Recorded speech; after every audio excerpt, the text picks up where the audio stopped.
బీహార్ ఎన్నికల్లో గతంలో ఏ పార్టీ, ఏ కూటమి సాధించనటువంటి విజయాన్ని ఎన్డీఏ సాధించింది. ఆ విజయం దిశగా వెళుతోన్న పరిస్థితి. 209 స్థానాల్లో అక్కడ ఎన్డీఏ కూటమి దూసుకుపోతోంది. మహాగఠబంధన్‌కి చేదు అనుభవం. ఏ ఎగ్జిట్ పోల్ కూడా చెప్పలేదు. అంత దారుణమైన పరిస్థితిలో ఇప్పుడు మహాగఠబంధన్ ఉంది. ఆర్‌జేడీ 24 సీట్లలో లీడ్‌లో ఉంటే 2 స్థానాల్లో మాత్రమే కాంగ్రెస్ పార్టీ లీడ్‌లో ఉన్న పరిస్థితి. లెఫ్ట్ మరో 2 స్థానాల్లో లీడ్‌లో ఉంది. ఏంటి sir Bharatiya Janata party NDA ఇంత ప్రభంజనం ఏంటి సార్ బీహార్‌లో? చాలా ఆశ్చర్యకరంగానే హ్మ్. ఉంది. హ్మ్. బట్ ఎందుకంటే మనకి ఇంకా ఓటింగ్ పర్సంటేజ్‌లు హ్మ్. సార్. కాన్స్టిట్యున్సీ వైస్‌గా, రీజన్ వైస్‌గా వస్తే మాత్రమే మనం కంక్లూజన్ రాగలం. అలాగే పోస్ట్ పోల్ స్టడీస్ కూడా జరుగుతాయి. హ్మ్. సార్. అంటే మీకు లోక్ నీతి, centre for study of developing societies వీళ్ళు పోస్ట్ పోల్ స్టడీ కూడా చేస్తారు. సార్. అంటే ప్రీ పోల్ సర్వేలు, ఎగ్జిట్ పోల్స్ కాక పోస్ట్ పోల్ ఏంటంటే ఓటింగ్ జరిగినాక వెళ్ళి మీరు ఎందుకు ఇలా ఓటు వేశారని తెలుసుకుంటారు. అవన్నీ వస్తే తప్ప మనకు కంక్లూజన్ రాలేదు. ఎందుకంటే అన్‌ప్రెడిక్టబుల్ విక్టరీ. 209 సీట్స్ వస్తాయని ఈవెన్ బీజేపీ కూడా అంచనా వేయలేదు. అమిత్ షా కూడా 150 సీట్లే అన్నాడు. యెస్. సో మరి ఎలా వచ్చాయి? ఏ ఫ్యాక్టర్స్ దోహదం చేశాయి? అనేది మనం ఖచ్చితంగా కంక్లూజివ్‌గా చెప్పలేము. ఇప్పటివరకు చెప్తున్నయన్నీ కూడా కాస్త ఇప్పుడున్న సమాచారం ఆధారంగా చెప్తున్నాయి. హ్మ్. సార్. ఇంకా ఇన్ డెప్త్‌గా పోల్ ఫిగర్స్‌ని అనలైజ్ చేసి మనం రాబోయే కాలంలో మళ్ళీ మాట్లాడుకోవచ్చు. ఎందుకంటే ఆ కేవియేట్ ముందే చెప్పాలి. ఆ లిమిటేషన్ ఉంది. ఇక ఎందుకు ఈ స్థాయిలో వచ్చింది అనటానికి కూడా డిఫరెంట్ డైమెన్షన్స్ ఉన్నాయి. మీకు మొదటిది is a massive social arithmetic. అంటే మీకు బీహార్ అనేది కులాల లెక్కలు అవునన్నా కాదన్నా. ఈ సోషల్ అరిథమెటిక్‌లో ఎన్‌డీఏ వైపు మీరు మహాగఠబంధన్‌లో చూస్తే ఎన్‌డీఏ ఈజ్ ఎ మోర్ పకడ్బందీ సామాజిక సమీకరణ. బీజేపీ వల్ల మీకు భూమిహార్స్, బ్రాహ్మణ్స్, రాజ్‌పూట్స్, ఈ అప్పర్ కాస్ట్‌లు. మీకు నితీష్ కుమార్ వల్ల కొరిమి, Koiri, most backward caste including Pasmanda Muslims. అంటే మీకు ముస్లిం జనాభా ఎక్కువ సీట్‌లో కూడా ఎన్‌డీఏ మంచి విజయాలు సాధించింది. సో అందువల్ల ముస్లిమ్స్ అన్ని ఏకపక్షంగా ఏమి మహాగఠబంధన్‌కు పోలే. పాస్బండా ముస్లిం అంటే బీజేపీతో నితీష్ కుమార్ పొత్తు వల్ల నితీష్ కుమార్ నెగెటివ్ కావడం లేదు. నితీష్ కుమార్ ఉన్నాడు గనక బీజేపీ దూకుడు కాస్తన్నా కళ్ళెం వేస్తారని చెప్పి నితీష్ కుమార్‌కు ముస్లిం ఓటర్లు కూడా ఓటేస్తున్నారు. అంటే మీకు 36% బీహార్‌లో ఎక్స్‌ట్రీమ్‌లీ బ్యాక్వర్డ్ కాస్ట్ లేదా most backward caste EBC, MBC వాళ్ళుంటారు. అందులో 10% MBC Muslims. Most backward caste Muslims వాళ్ళు. సో అందువల్ల వాళ్ళని పాస్‌బాండాస్ ముస్లిమ్స్ అంటారు. భారతీయ జనతా పార్టీ కూడా చాలా కాలంగా జాగ్రత్తగా కల్టివేట్ చేస్తున్న సామాజిక వర్గం ఇది. సో వీరు స్టిల్ ఎన్‌డీఏకి కూడా ఓటేస్తున్నారు. సో దాంతో పాటు మీకు పాశ్వాన్స్ దళితుల్లో ఒక పెద్ద సెక్షన్. మీకు నియర్లీ 9% ఉంటారనుకుంటాను. సో ఆ పాశ్వాన్స్ చిరాగ్ పాశ్వాన్ ద్వారా మీకు రామ్ విలాస్ పాశ్వాన్ ఇది undisputed leader of the Paswan community. దళితుల్లో ఒక పెద్ద సెక్షన్ అది. సో వారు ఎన్‌డీఏతోనే ఉన్నారు. తర్వాత మీకు కుష్వాహాస్ ఇది కూడా one of the most backward కాస్ట్‌లో ఒక ముఖ్యమైన కాస్ట్. యెస్. మీకు ఉపేంద్ర కుష్వాహా నాయకత్వంలో ఆర్ఎల్ఎం అంటారు. రాష్ట్రీయ లోక్తాంత్రిక్ మోర్చా. సో అది ఎన్‌డీఏతోనే ఉన్నారు. తర్వాత హిందుస్థానీ అవామీ మోర్చా జతీన్ రామ్ మాంఝీ నాయకత్వంలో మహాదళిత్స్ ఉన్నారు. తర్వాత ఇలా Paswan Dalits, Mahadalits, Pasmanda Muslims, most backward కాస్ట్లు, అప్పర్ కాస్ట్లు. ఇంత పెద్ద కోయలిషన్ ఇది. ఈ బలమైన కోయలిషన్‌తో కంపేర్ చేస్తే మహాగఠబంధన్‌కు ఉన్నది కేవలం ముస్లిం యాదవ్ కాంబినేషన్. ఎంవై కాంబినేషన్ అంటారు. సో ఆ ముస్లిం యాదవ్ కాంబినేషన్ అరౌండ్ 33% ఉంటారు. అందులో నితీష్ కుమార్ పాస్మాండా ముస్లింలను లాక్కొని ఒక చంక్ తీసేసుకున్నాడు. సీమాంచల్ ప్రాంతంలో మజ్లిస్ గతంలో 5 సీట్లు గెలుచుకున్న ప్రాంతం ఇది. ఆ మజ్లిస్ కూడా ముస్లిం ఓట్లను కొంత లాక్కుంది. ఎంత లాక్కుందో మనకు లోతుగా లెక్కలు చూస్తే అర్థమవుతుంది.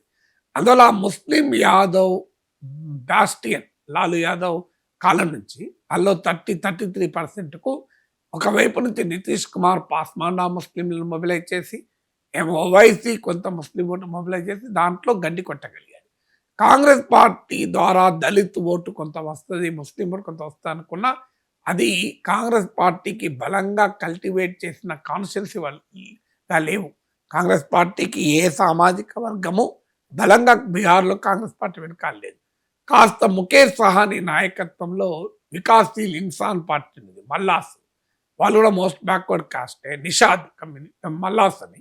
అలాగే మీకు ఆహ్, ఇండియన్ ఇంక్లూజివ్ పార్టీ అని ఐపీ గుప్తా ఉంది. తాంతి, తత్వ అనే కాస్ట్.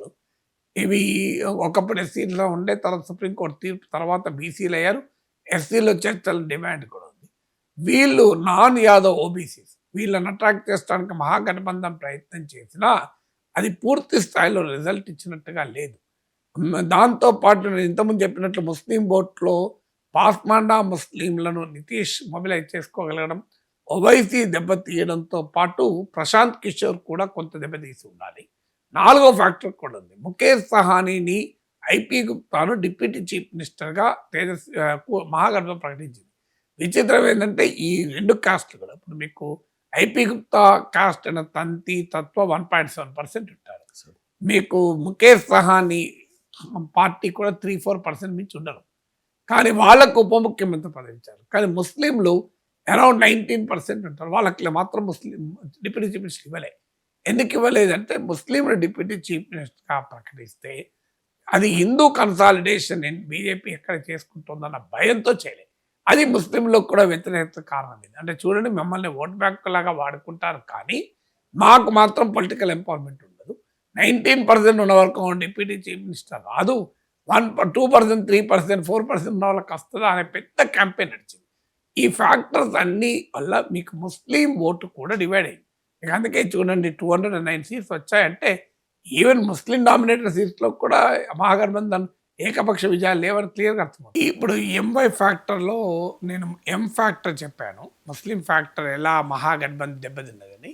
ఇందులో వై ఫ్యాక్టర్‌లో కూడా ఏం జరిగిందంటే తేజస్వి యాదవ్‌ను ముఖ్యమంత్రిగా ఎప్పుడైతే ప్రకటించారో యాదవ్ ఓటు కన్సాలిడేట్ అయింది. యాదవ్‌లు బీహార్‌లో 14% ఉంటారు. కానీ సమస్య ఇక్కడ ఏమవుతుందంటే యాదవ్ కన్సాలిడేషన్ ఎప్పుడైతే జరుగుతుందో నాన్ యాదవ్ కన్సాలిడేషన్ కూడా జరుగుతుంది. ముస్లిం కన్సాలిడేషన్ ఎప్పుడైతే జరుగుతుందో హిందూ కన్సాలిడేషన్ కూడా జరిగింది. ఇంత సునామీ రావడానికి కారణం అది. చూడండి, ఎంవై ఫార్ములాకున్న స్ట్రెంత్ ఏమో వీకెన్ అయింది. ఎంవై ఫార్ములా వల్ల జరిగే కౌంటర్ కరెంట్స్ ఏమో బలపడ్డాయి. మీరు యాదవ్లకు ఎప్పుడు కూడా యాదవ్ జంగల్ రాజ్ అన్న పదం మనం రెగ్యులర్గా వింటుంటాం. ఈ జంగల్ రాజ్ ఎక్కడి నుంచి వచ్చిందంటే యాదవ్ డామినేషన్ నుంచి వచ్చింది. మీకు గ్రామసీమల్లో యాదవ్ల డామినేషన్ ఉంటుంది కనుక నాన్ యాదవ్ ఓటర్ల నుంచి వచ్చిన పదం అది. అదొక పవర్ఫుల్ నరేటివ్గా మారిపోయింది. సో యాదవ్ల డామినేషన్ వ్యతిరేకిస్తే ఈ మోస్ట్ బ్యాక్వర్డ్ కాస్ట్ ఉన్నాయి. ఈ మోస్ట్ బ్యాక్వర్డ్ కాస్ట్ ఉన్నాయి. అలాగే నాన్ యాదవ్ డామినేషన్కు వ్యతిరేకంగా ఈ most backward caste already Nitish Kumar cultivate చేసిన కాన్స్టిట్యున్సీని ఈ నాన్ యాదవ్ కాస్ట్ కన్సాలిడేషన్ ఎప్పుడైతే యాంటీ యాదవ్ కన్సాలిడేషన్ కూడా జాయిన్ అయ్యిందో anti Yadav consolidation plus Nitish Kumar factor plus కుష్వాహాసు ఇలాంటి మహాదళిత్ ఇవన్నీ కలిపి మీకు ఎన్డీఏకి ఒక పవర్ఫుల్ నాన్ యాదవ్ కన్సాలిడేషన్ కారణమైంది. ఇక ముస్లిం కన్సాలిడేషన్ ఎప్పుడైతే ఆర్జేడీ నడుపుతూ వచ్చిందో బీజేపీ పెరుగుదలకు ఇది ఒక ముఖ్యమైన కారణం. సెక్యులరిజం పేరిట మీరు ముస్లిం ఓట్ బ్యాంకులు నడిపితే మరి హిందూ ఓట్ బ్యాంక్ ఎందుకు కాకూడదు? ఇప్పుడు బీజేపీ ఆల్రెడీ ఢిల్లీ అల్లర్లు కూడా జరిగాయి. ఢిల్లీ సెకండ్ ఫేజ్లో మీకు బార్డర్ డిస్ట్రిక్ట్స్లో మీకు సీమాంచల్ ఈ ప్రాంతంలో పోటింగ్ జరిగింది. సో డెఫినెట్గా ఎంతో కొంత ప్రజల సైకి పైన ప్రభావం ఉంటుంది కదా. ఇక్కడేమో మీరు ముస్లిం పాలిటిక్స్ నడుపుతారు, మరి హిందూ కన్సాలిడేషన్ బీజేపీ చెప్తోంది, అదొక ఫ్యాక్టర్. తర్వాత గుస్పేటియా అని అంటే ఇతర దేశాలు బయట దేశాల నుంచి బీహార్లోకి చొరబడుతున్నారని. గుస్పేటియా అనేది మతం పేరు చెప్పకపోయినా అందరికీ తెలుసు అది యాంటీ ముస్లిం నెరేటివ్ అని. సో ఈ ఫ్యాక్టర్స్ వల్ల హిందూ కన్సాలిడేషన్ కూడా ఎన్డీఏకి అనుకూలంగా జరుగుతుంది. ఎప్పుడైతే మండల్ పాలిటిక్స్ హిందూ ఓట్ను చీలిస్తే Mandir politics Hindu vote, Kamandal politics Hindu ఓట్ను యునైట్ చేస్తాయి. ఇప్పుడు యూపీలో బీహార్లో పోస్ట్ మండల్ విపి సింగ్ ప్రభుత్వం మండల్ కమిషన్ అమలు చేశాక బీజేపీ మండల్ కౌంటర్ చేయడానికి కమండల్ తీసుకొచ్చింది. సో మండల్లో కూడా మీకు యూపీలో బీహార్లో నాన్ యాదవ్ ఓబీసీలను, నాన్ చమర్ దళితుల్ని మొబిలైజ్ చేస్తూ దానికి కమండల్ పాలిటిక్స్ కలిపారు. సో అందువల్ల మీకు ఓటర్ హిందూ కన్సాలిడేషన్గా కలిసి వచ్చే వరకు మహాగఠబంధన్కు ఉన్న గోడలోమో వీక్ అయ్యాయి, బలమో వీక్ అయింది, ఎన్డీఏమో కన్సాలిడేట్ అయింది. దాని ప్రభావమే ఈ సునామీ లాగా కనబడింది.